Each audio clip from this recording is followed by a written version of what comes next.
Welcome to the Healing Our Sight podcast. I'm your host, Denise Allen, and today I have as my guest Dr. Angela Peddle. I'm so excited for today's episode. I know you're all going to love it. Let me introduce her a little bit. She is an internationally recognized neurooptometrist, educator, and the creator of the Neurointegrative Vision Model, a groundbreaking framework that weaves together neuroscience, developmental vision therapy, subconscious processing, and emotional regulation. Her work helps individuals of all ages move beyond traditional notions of 2020, guiding them to access the deeper intelligence of their visual system where clarity, embodiment, and healing intersect. As the co founder of the Elite Vision Therapy Center in Toronto, Ontario, Dr. Peddle has led thousands of patients, ranging from children with developmental challenges to adults recovering from trauma, through life changing care. Her innovative lens and light based protocols have redefined what's possible in vision rehabilitation. Inspired not only by science, but also by her lifelong love for music and art, Angela brings a deep creative lens to her work. She has spent years bridging the intuitive and the analytical, piecing together her passion for meaning, harmony, and depth with her clinical mastery. Through her global education platform, Neurovision Consultants, she mentors and trains optometrists and therapists around the world, helping professionals expand both their clinical precision and intuitive insight. In Becoming the Vision, this is the name of her book, Dr. Peddle brings decades of expertise into a powerful offering that is both scientific and sacred. She invites readers to reimagine vision not as a score, but as a living system, one that carries memory, emotion, identity, and the possibility for profound transformation. Because the way we see isn't just what we look at, it's how we know ourselves. Welcome, Angela.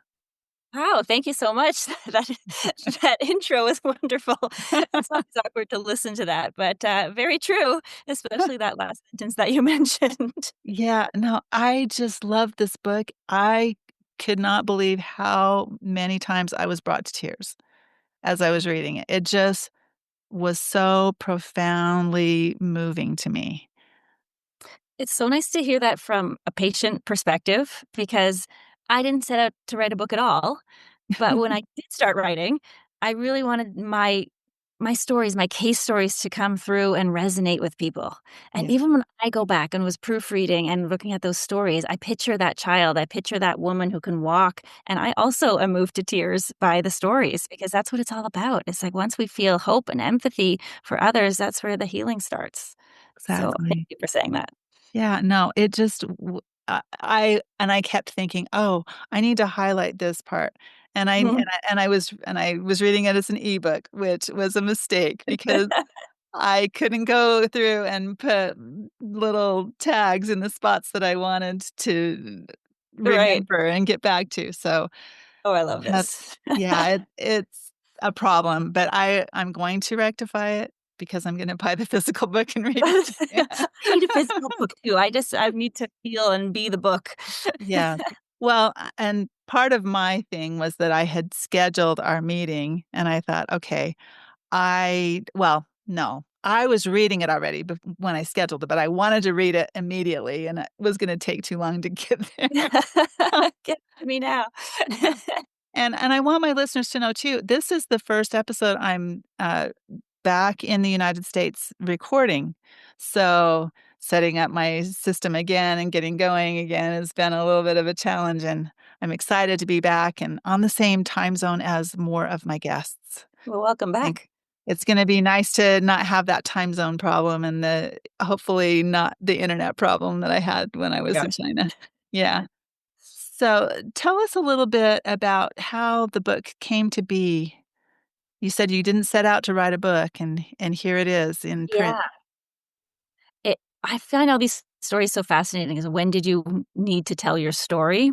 Mhm. So to backtrack a little bit, I have been taking one of my mentors' seminar series for years now because the seminar, it's a Dr. Robert Sanet's seminar, Mhm. and it's a 5-part series that goes through the year, so multiple weekends a year. And the content to me is the content. I could Uh, do this in my sleep, Yes. but what gets together is a new group every year and a new experience and new learnings from their breakthroughs in the course that it's Mhm. almost like a drug. You want to go back. What's this next group going to teach me? Ah, And what am I going to see? And how am I going to see my professionals, have these breakthroughs? So I've been taking this course for years. And Dr. Bob Sannett retired from giving that seminar series last November and gifted the course to Dr. Pilar Vergara, who then asked me to co-teach it with her. And nice. so we have this great honor of taking over this Sannett seminar series and revamping it. He's wonderful, but we are not little Bobs. We have our own Yes, experiences and our whole history. yes.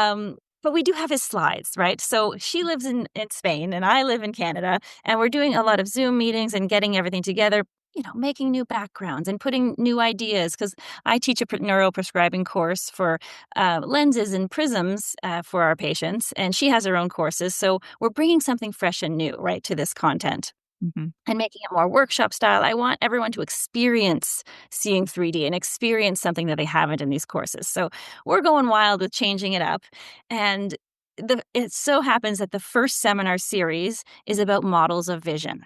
And so mm, Dr. Sannett does a beautiful job of going into the past. And I kind of talk about this in early chapters in my book nice. about the old models of vision. And he had his model, and it was always, the model. And it was so resonated so deeply with me with what he brought in some new neural pathways and new cognitive approaches. So I have his old slides because how can you change old models? So I'm prepping a week before for this conference, and I just wasn't feeling it. I Mhm, said, I love these models, but something is missing. This is literally 5 days before. I have people online signed up. I have a classroom full of people signed up, and I just make this leap and I delete 400 slides. Now they're probably out there in the clouds somewhere, so it wasn't such a moment. But you're sitting there a few days before, and I'm like, delete. And I'm like, something in me is calling. Something needs to be born from this. mm, And I just started writing some new slides about my model of vision. mhm, And I added in how I practice more intuitively, more emotion based, a lot more color based and field based. And I weaved it into my didactic regular training, but more as a whole. How do I see this person as a full soul? It's not two eyeballs sitting in my chair. mhm, And I know the neural cascade that'll happen if I give somebody hope. I could teach you what happens when you instill hope on somebody. And mhm, that's sort of been always my method. A lot of how I treat is through language, even if it's body language or just these micro expressions. If the patient feels comfortable, we're already in a space for healing. yeah. And I really wanted to purvey that to the new course seminar. So I just, on a limb, they've already signed up for the course, so they're gonna be locked in the room for 3 days with me, and I gave my new model approach. I had I had given it to Pilar literally the day before. I said, "Pilar, I love you. I changed everything." And I had all of Friday, and she was giving her thing on Saturday.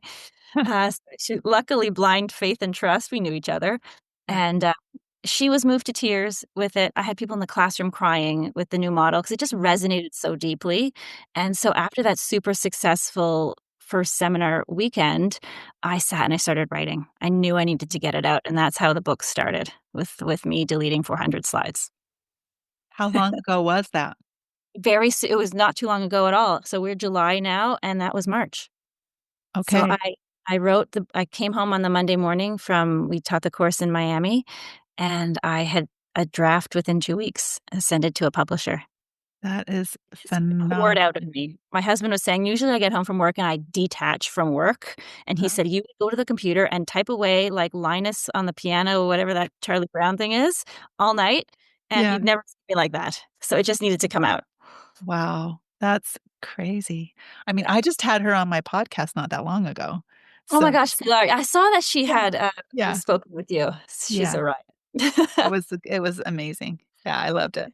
So, it definitely had to come out right now. Yeah. Yeah, the timing was perfect because it was timed so much that, seminar series number 2, I could instill my fields that you read about in the book Mhm.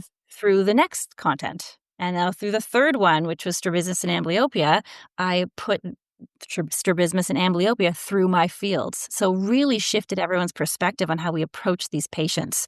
And the Mhm. feedback I'm getting from the attendees has been phenomenal. It Yeah. just adds a layer of emotion and logic. What are we missing when we're trying to treat these patients? Why are they behaving the way they are? It's Mhm. not, is this genetic because this baby has an eye turn? No, why did this baby feel they needed to turn their eye? So if Mhm. we can sort of flip the lens and understand it's all for safety and self-preservation at that age, then we can flip the lens on how we're going to treat it. Okay. Yeah.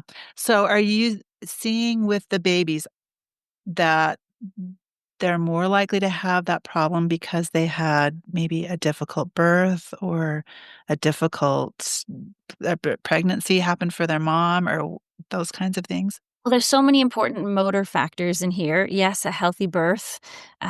Was the mother on bed rest, and was unable to move because the vestibular system is the only fully myelinated system at birth. The visual system is not fully myelinated at birth. So in utero, mom moving and dancing or extra movements is stimulating the vestibular system, which is so tightly linked neurologically to the visual system. That's vision therapy in the womb. Mm. So, under closed lids, fused eyelids in utero, with mother's movement, the eyes are moving and tracking. And so, even bed rest can affect our visual system even before we're born. And we know, of course, any trauma during birth, vaginal delivery versus C-section delivery, a different likelihood of having some primitive reflexes still be retained. So absolutely that's a factor. But if I'm thinking of, let's say, a baby with infantile esotropia, so an eye that crosses inward, Mhm. we've looked at it before as, and even in ophthalmology, we never think about how was their birth trauma or maybe prematurity. Yes, it's linked to that, but they never really goes deeper into the whole system. Um, but if there is delayed milestones for whatever reason, if you can imagine, we're born with googly eyes, like Cookie Monster eyes, up, down, inside out, and it's cute.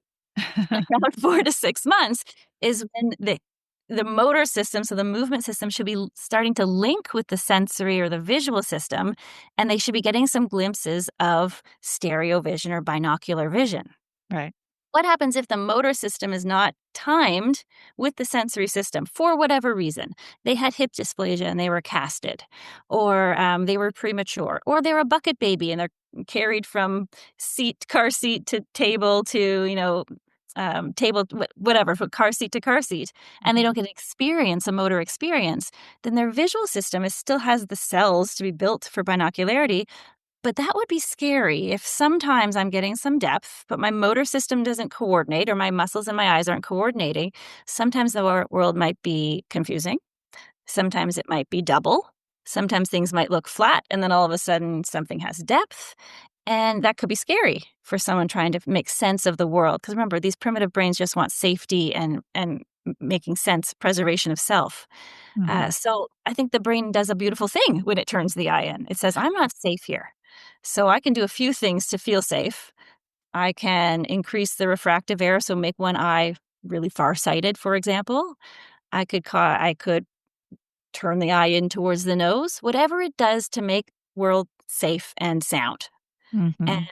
that's a protective mechanism. So if we think about it as they're doing this for a reason, their motor system and their sensory system didn't line up for whatever reason, and I had to turn the side to whatever degree to make me feel safe. Mhm. So it's another reason in my mind that I'm not a big fan of strabismus surgery all the time, because if you can imagine the baby turn their eye to feel safe in the world and grounded and in their body, then all of a sudden it's shock therapy to straighten their eyes because they did it for a reason. So what do you think that little brain's going to do? It's going to turn that eye back in, or if it can, out, depending on the tonus of the muscle. Right. But the brain's going to do the same thing. It's going to suppress and say, no, no, I'm not safe, and I'm still not safe, so I'm going to go right back into my pattern. The Mhm. reason that vision therapy works so well is because it opens the door for binocularity. It's never a shock therapy or a push in the right direction. Is, do you feel safe at this area? Okay, can we move deeper? Is this a new and novel and meaningful experience for you? Okay, let's go deeper. And that's why vision therapy works so well. Yeah. Well, and I think there are a lot of parents that wonder what they should do when the baby is so little that they're not old enough for vision therapy. The beautiful thing is vision therapy can be in lenses and color and prisms, binasal occlusion, movements. There's so much. Babies are so fun. We love it when there's a baby in our office because let's move them, let's spin them, let's add some nasal occlusion to stop this cross fixating that the babies like to do. Mhm. Let's play with some prisms. How can we stimulate them in a novel, fun, and meaningful way? How can we stimulate those channels from the right and the left eye? So it doesn't Okay. have to be, weekly 45 minutes with sitting down at a table with my vision therapist. You got to make it fun because well, we know when there's fun happening, then we have serotonin, oxytocin, dopamine in our mind, in our brain, and that fosters healing and neuroplasticity. Yes. Yes. I think there's probably a lot of misunderstanding about what is done with babies and young Mhm. children in the vision Yeah. therapy office. So, Yes, 'cause I they're not love sitting that. with flippers and reading letters. Yeah, yes, Exactly. it's fun. Yeah. Yeah, that's awesome. So, are you putting colored lenses on babies quite often then? I'm not necessarily I use light therapy, so they're looking at lights if I need to Okay. stimulate or depress the nervous system. More likely a child or an adult, I'm putting some tints in glasses depending on the needs, but with babies, it's more looking at the colors and applying it to their glasses. Okay. That's interesting. Okay. I I was trying to picture how that works. And Yeah. explain a little bit what, the binasal occlusion means for people who don't have any idea what that is. So all binasal occlusion is putting thin tapes on the nasal so that the side of the glass is close to the nose Mm, to block a little bit of the visual field. For babies, because we would do it differently for a concussion patient, what you're trying to prevent is what we call cross fixation. So if you picture a cross-eyed baby, the mm, right eye is looking to the left and the left eye is looking to the right. And what we want is them to both be looking straight ahead. So if the baby's eye crosses in, it'll cross into that tape, and it'll be a natural reason for him to want to abduct the eye or turn out the eye. It stops that right eye looking left and left eye looking right phenomenon.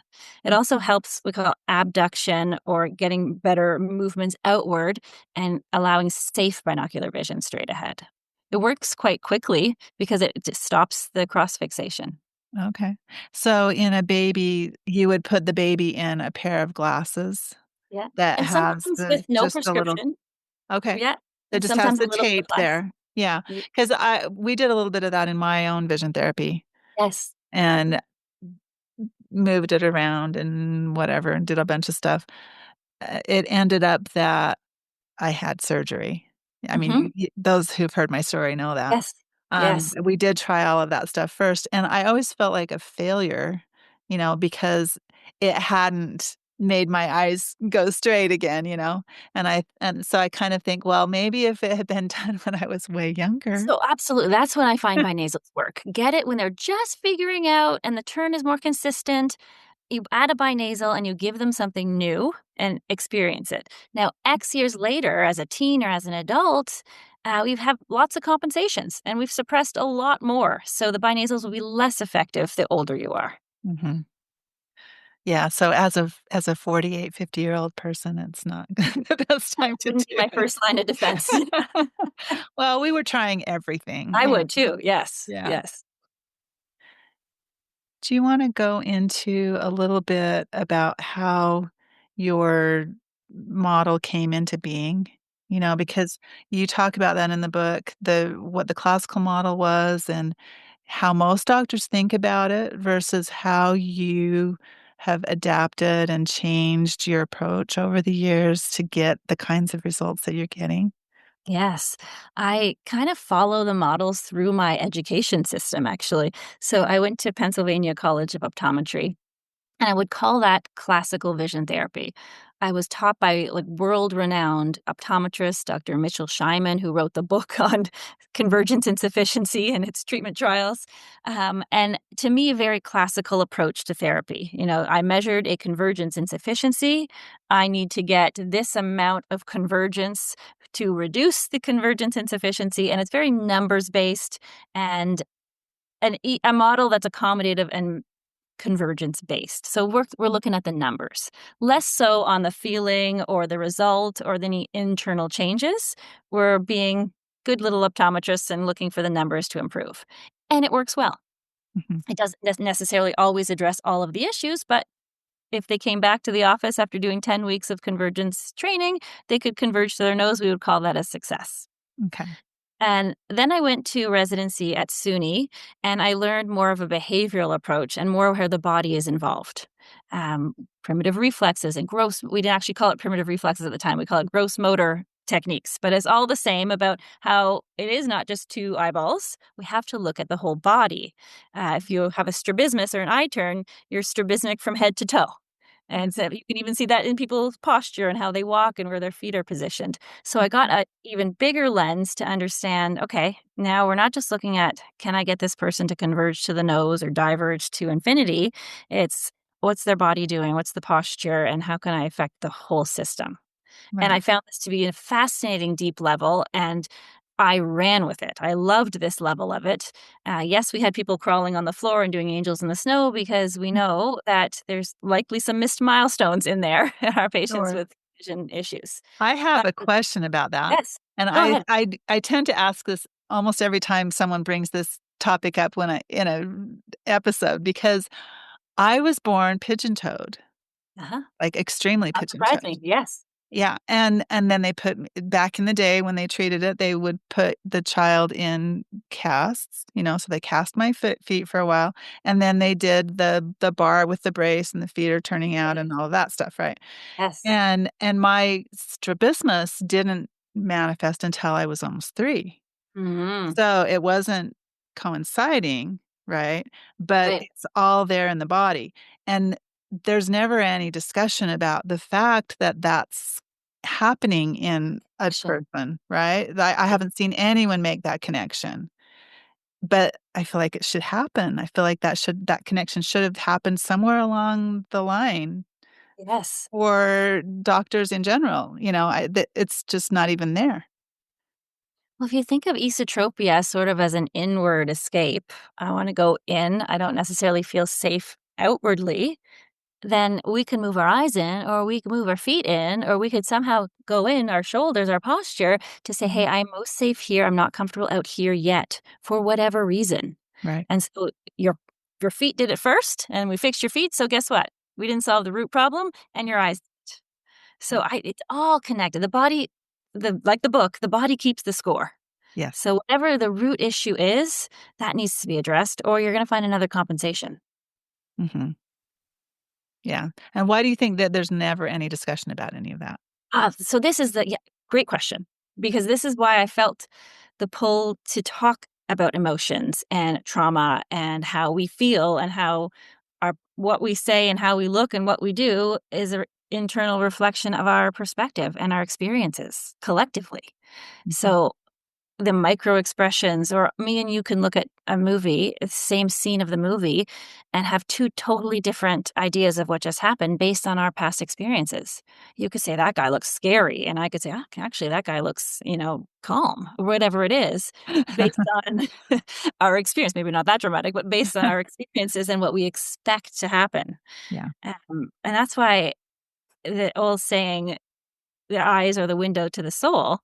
I really believe that. I can look at the posture of someone's visual system, their actual posture, and understand why they're projecting the way they are. So if Mm. we can get to that level, I think we would take healing to a whole different stratosphere. Yeah, and there aren't very many practitioners that will look at the whole body that way. No.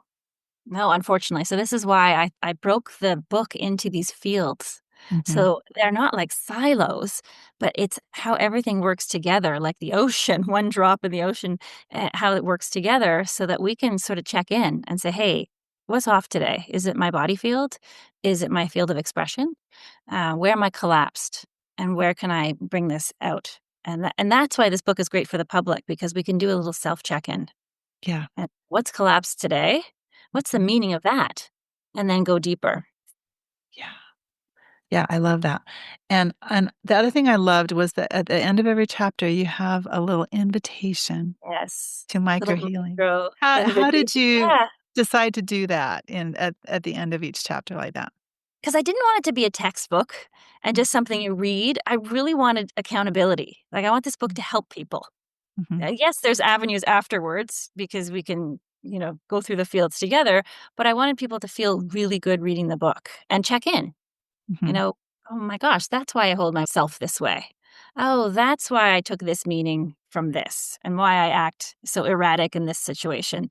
And so as they're journeying through it, through the fields, they can do little micro check-ins and see how they can heal even instantly. Because it's energy, right? It doesn't have to take years as long as we recognize and put meaning to it. Yeah. Do you think that maybe we could share some of that? Mhm. Something that might be helpful for the listeners right now? Actually, I have wrote a little quiz. So, Denise, would you volunteer? And I have a data quiz. Um, but maybe I ask you a few questions on each field so we can get an idea which field is dominant and which field is not less embodied. And then we can get an idea how we can help ourselves. Would That you be willing to play? I am willing to play, yes. Okay. Okay. So, for those of you who have not read the book, there's 5 fields of vision that I outlined. The first one is called body vision. And that is really your grounded presence, your physical stability, you and your soma and your body, your proprioception and your balance. Mhm, Second one is called the field of focus. The field of focus is for clarity and attention, executive vision, not necessarily focus as in accommodation for the optometrists listening there, but what do I focus on? What's the intent? And what can I let go of? That's the field of focus. And then we have the field of meaning, one of my favorite chapters. Um, Once I can see it and I get clarity, what does it mean to me? What's the symbolic understanding? What's the emotional integration? What does this scene, this story, this book mean? The fourth field is the field of expression. This is one that most of us, when I did these quizzes on some of my attendees, is the most collapsed. And this is relational vision. It's gaze, it's eye contact, it's communication, communication with ourselves. What do we tell ourselves? But also, can we express visually and verbally outward our truths? This is the most difficult one. It's even mhm. for me. And the fifth one is the field of inner vision. This is the stuff we don't want to talk about: intuition, gut feelings, blind sight, imagination, all of this stuff where you say, "Oh, I just knew that would work out," or "I have a gut feeling this." That's using your inner vision. And if all of those 5 fields are healthy and robust, we should be grounded and in the present moment in our most intuitive and expressive self and get meaning out of the world. And that's the goal of the book, that we are in our all of our fields all the time. That's a lofty goal. If It I was is. late for work today, I might have a very different field of expression than I did on a Sunday morning. But the goal is to see how full you can get them, ideally. So to convey that, I made this little quiz. I'm going to read one category for each for you, but it runs deeper, and I'll put it on my website so people can understand where they are in their neurointegrative model. Okay. But let's play. Yeah. So, scale of 1 to 5, 1 being never true, 5 being always true. We're going to do the question for body vision first. So, let's do this one. When I'm overwhelmed, I can ground myself through movement or breath. 1 to 5. Hmm. I'm wavering between 3 and 4. Okay. I gave you 3. Okay. Round down. I thought Uh, you might do that. so, field of focus. I feel comfortable shifting between details and the bigger picture. Mm, 4. 4. Field of meaning. I notice when something feels off, even if I can't explain it logically.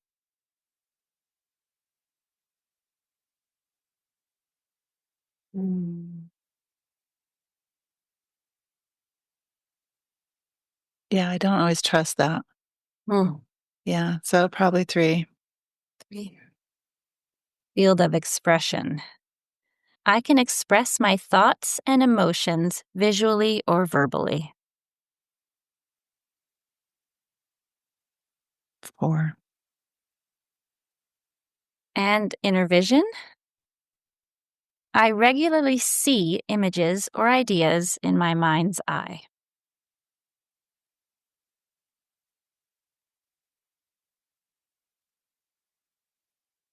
I have a hard time with that, actually. Yeah. Yeah. Um, I would say probably 2. Got it.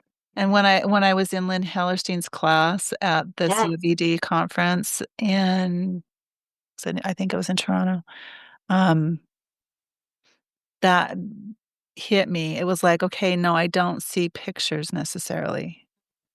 Yes. I want to see pictures, but I don't really see pictures. I feel things, but it's not like this picture in my brain." Yes. It's not like picture a red apple with a worm in it and then turn it to red stripes and that kind of visualization, that Yeah. inner. And then I can't remember what doctor it was that was talking about that later, but also said they don't visualize either. Like, it's Mhm. just like you can or you can't kind of a thing, maybe.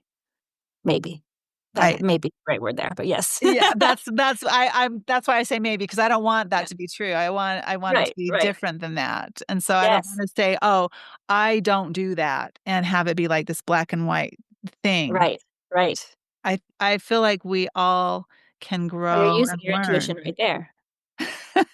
Okay. Yeah. I mean, I it just makes sense to me that we all can have the ability to grow and learn, and I Yes, think too often we pigeonhole ourselves, yes. or we believe someone who said that's not possible because, it's generally believed to not be possible. I mean, my own case of gaining 3D is Yeah, generally believed to not be possible. yeah, yeah. And I've proved that that's not true, so did Sue Absolutely. Berry, so did a lot of other people, and, not all of us have written about it or spoken about it, but it doesn't mean it's not true. Happens in our chairs all the time in the vision therapy clinics. Right. So, looking at your fields, your strongest two fields are the field of expression and the field of focus. So, field of focus being attention and clarity. Where do I put my intention? What can I let go of is really strong, as well as expression, which is great because you're a podcast host right now and you're expressing beautifully. Relational vision, communication internally and externally. So, those are your dominant two fields. Your one that needs more embodiment and more healing, as we just attuned to, is the inner vision. Mhm, So we could connect and grow the inner vision piece with some tools, then you're in your 5 fields.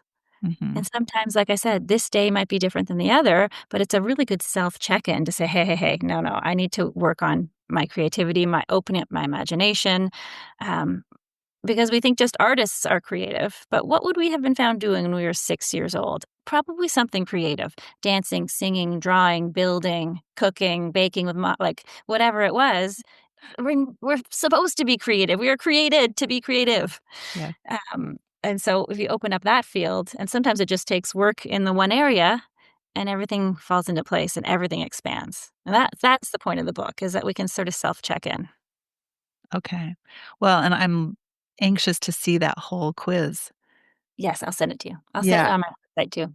Can we put a link to it in the podcast notes? Perfect. Yes, I'll do that. Okay, because I think that then everyone can say, "Oh, I wanna do that too," and they'll just go right to that link Yeah, and head over to your website. That's fun one. perfect. Yeah, Great. I love that.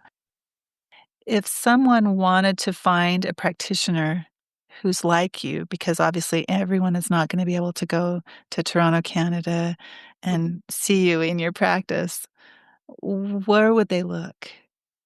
What That should they look for? that's a great question. Because I find when I teach and when I, well, now write, people come out of the woodworks and say, "Hey, I've also been doing this, but I Mhm. didn't, there's rules and regulations, and we're taught to be linear and logical and evidence-based." Yeah, And people have this relief. These practitioners come to me and say, "I've also been using my intuition and it's slam dunk. I've also been using microprisms the way you have and it's slam dunk." mhm, So I would look for a practitioner who's done more than just a residency or more than just some training in vision therapy, that if you can find they've done deeper work.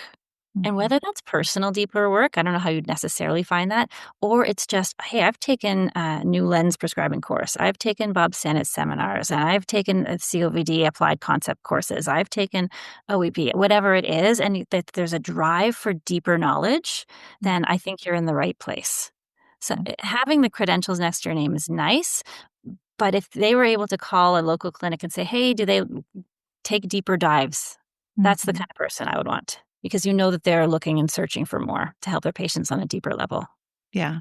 I when I'm on the support groups, I notice a lot of people talking about prisms, and I don't think, people understand how prisms work and what the usual prescription looks like versus what you're Yes. doing in your practice with a microprism. That's kind of a new word for a lot of people, I think. Do you wanna go into that a little bit? Yeah, so prisms have been given a bad name, and people will say who practice classically, you'll eat up the prism. So prism is just a crutch, and then you're going to need more and more and more, like a myopic or a nearsighted prescription. And when applied properly, they can be training tools so that you don't need prisms anymore. Mhm. But if so, all the prisms do optically is shift space. So I can shift space up, down, inside out, and move the world. And Mhm. we used to use them to bring the image to where the eye is. So if the eye is turned, let me use optics to bring the image to that eye so they can work together with the other eye. Mhm. Now, if you think about why we turned the eye, we're not safe, we feel scared, then I'm going to chase away from that prism too. And I'm going to go in deeper and deeper and deeper because we didn't solve the problem. Now, microprisms are completely, or spatial or low prisms are completely different than that. We're not correcting for an eye turn or bringing the image to where the eye is. We're shifting space on the retina. So the retina has these cells in the back called intrinsically photosensitive retinal ganglion cells. Now, these are about 10 to 15% of the retinal cells that go from the retina to the autonomic nervous system. The rest of them go to the visual cortex. They do take a pit stop in the thalamus, the brainstem, but then they go to the visual cortex so you can see. Mhm. But that small subset, the iPRGC cells, those ones I just mentioned, go to the brainstem and they connect our eyes to the rest of our body. So if someone was to bust in that door behind you right now, your pupils would go big, your eyes would diverge, and you'd get ready for your fight or flight. Mhm. So we're stimulating that autonomic reflexive involuntary pathway. And when you shift light ever so slightly, we can get into a parasympathetic or a sympathetic reaction, but you're allowing it to do it via light and via safely. So if I wanted you to diverge, I might shift light so I get you into the parasympathetic. Whether that's with a color or a prism or whatever it is, or a low plus lens, it's just gently working in your nervous system. It's not to compensate for an eye turn. And this is where we get that battle of you're going to eat it up. No, you're not going to eat up shifts on the retina that are micro. You're going to allow your limbic brain and your amygdala and all those threat responses to be calmed down. And Mhm. this here is where the power of syntonics lies. It's Mhm. balancing the nervous system. Right. Yeah, I did an episode on Syntonics also. Yeah, so Mhm. that's that pathway. Same Yeah, with prison. okay. So, all of these are just tools to get people feeling safe and their system working more effectively Incoherence. so that the vision will improve. Yeah, exactly. Because if you think it's not going to work, it's not going to work, and you're going Mhm. to be in a bit of a fight or flight, a bit of a standstill, because whatever reason we turn the eye is still saying, "No, no, I don't want to do that again. That was scary." And so Mhm. I'm going to become the person that's not going to be able to see 3D. But if we can teach them to have some balance and some coherence in the nervous system, then at least that's a foundation for us to build the trust and the safety. Okay. I have heard people say that once they got 3D that it was too scary, and then some of them do just go the opposite way and say, "No, I don't want that because it's a scary world out there in 3D." Yes. And we call that in therapy putting the brakes on. So the Mhm. therapist will come to me like, we got so far, so far, so far. And they have put the brakes on. They're at a breakthrough. And then Mhm. we have to sit back and say, hey, okay, check the fields. How's the body system? How's the inner knowing? How's the field of expression? They're pulling back. Mhm. We're not safe yet. And maybe we get 90% there and then we're okay to stay there. Or maybe we can slowly balance the nervous system so they do feel that that's not a scary thing and that's a magical thing. But it's all emotional and mindset at that point. Right. Well, and I think that enters in at the very beginning for a lot of people too, when they say, "Oh, I see this all the time. Oh, I tried vision therapy and it didn't work for me." And I'm like, Yeah. "What do you mean by trying vision therapy? And how long did you do it? And what was your mindset going into it? And what was your practitioner like?" Like, there's so many questions that come up at that point. Yeah, and mindset is massive here. Growth mindset, I can do this, it's gonna work. I will Mhm. put the work in and determination, grit, or is it a fixed mindset? This is Yeah, probably not gonna work. It didn't work in the past. I tried all the things because whether you think you can or you think you can't, you're right. exactly. And people Yeah. really like to be right. Yes, exactly right. Yeah, I love that. I recently read that book too, Carol Dweck's book. Yes, such a great book. Yeah, and so I totally hear what you're saying with that as well. It's so true, and it's hard to get across to people. It feels hard to get across to people. It shouldn't be hard, It but shouldn't it but feel it's the language starts when they're kids. You Mhm, know, determination and grit and can-do attitude, it's the words, the language that we use around our kids, and it starts young. right. I loved the part in the book where you talked about what you learned from your son.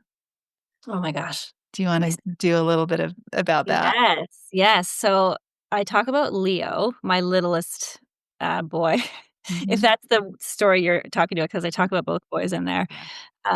That really helped me with my field of expression. Because I my first son was always quiet and self-contained, very inner vision, introspective to a fault, very hard on himself if he makes a mistake, fixed mindset. Um, and then I had my little guy, Leo, and was just loud and expressive and totally looking back full of energy and full of his amazingness. Mhm, I am always very quiet and, like things in a certain way and don't speak up and the things that I'm not. And the lesson that I learned from him was it wasn't on him to, can you be a little quieter? Inside voice, sweetheart. Take it down a notch. There's a public place. It was my projection on him. No. Express, be yourself, have fun, run around in your underwear, be you, be funny, amazing you. And I had to really flip the lens to be like, why do I keep telling my son to be quiet? It's not actually being rude. We're not in the theater. And mhm, even in our own house, I would say, like, keep it down. And so it was such an opening for my field of expression to say, okay, where in my life was I shut down? Or mhm, where in my life did I feel I had to be smaller than I was? And that moment really opened up my field of expression, my communication to myself, and then allowing my truth to come out and express. So mhm, Leo's little gift to me was that field of expression and to express and be and love and have laughter and no, don't quiet your voice. Tell me what you need to say. So mhm. that's Leo's story. Yeah, I love that so much, and I think that plays into why that connected so much with me because I I think I saw it in myself, Yeah. right? That I wasn't allowed to be who I was for a long time, Yeah. and changing how I see the world literally changes everything. That is you couldn't have said it any differently. It's beautiful because vision isn't sight, it's perception. Mhm, And you changed your whole perception by awakening a field of expression because now everything's in alignment and you can be. You mhm, can see, you have clarity in all the levels. yeah, and the people closest to me are the ones that have the hardest time with it, I think, Yes. you know? Like, "What happened to her?" There she is. Oh, I love that. I think they still don't get it, "Why are you a podcast host again?" Give them the quiz, get them to check in. Well, I've said this before on the show, but I have 5 brothers, and 4 of them also have binocular vision issues, Ah, and none of them want to take a look at it. ah. I mean, there's a story in itself, right? Yeah, yeah, and Denise, why don't you get a real job? You know? That's what I get all the time, you know? Yeah. So, And for you to even be able to express that now, 'cause it's you, right? Whether their perception of binocularity versus what is there, that's their story, that's their journey, what they need to hold on to. But for you to break open those barriers is phenomenal for you. yeah, it's been amazing. And that's what I wanna invite everyone that's listening to be able to be open to, really, you know?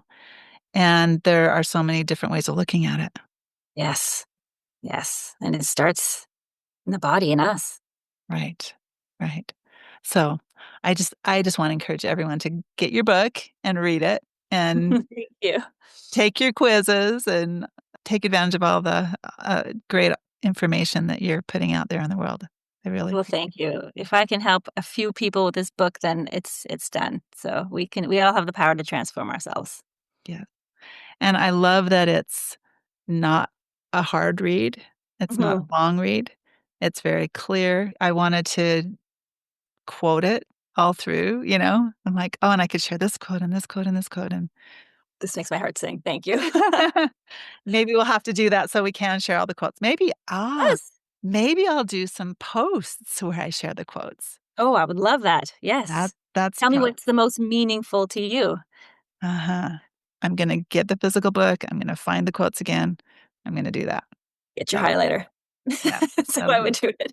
that'll be what we do. Yeah, no, but just because of a lot of the statements were just so beautifully worded that I was like, "Oh, and I love that, and I love that." So, Oh, thank you. yeah, it's great. Beautiful.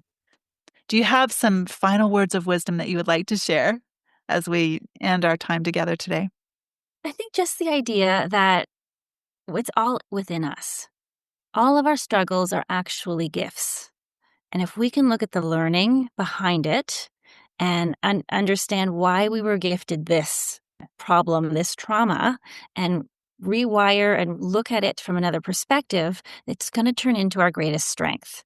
So, whether you're looking through the five fields, whether you're trying to get rid of amblyopia or strabismus, if we look at the why behind it and look at things as a gift, then already on our way to healing. And if we get that from the book, then I think that I've done my job. Awesome. Well, and I love that there's hope for all different problems too. You know, I think that's one of the other strong things with the different case studies that you share. Right. They're often cases where there was little hope Right. Right. initially, Yes. and there is always hope. There's always hope. Our brains are beautiful. We can rewire however we want. We just have to make some choices. Yeah. Yeah. Thank you so much. You're so welcome. Thank you for having me. This has been a pleasure. It's my pleasure. Thank you for listening to the Healing Our Sight podcast. I'd love to hear from you. Please share and also join our Facebook community at Healing Our Sight to leave suggestions or comments. Have a great day.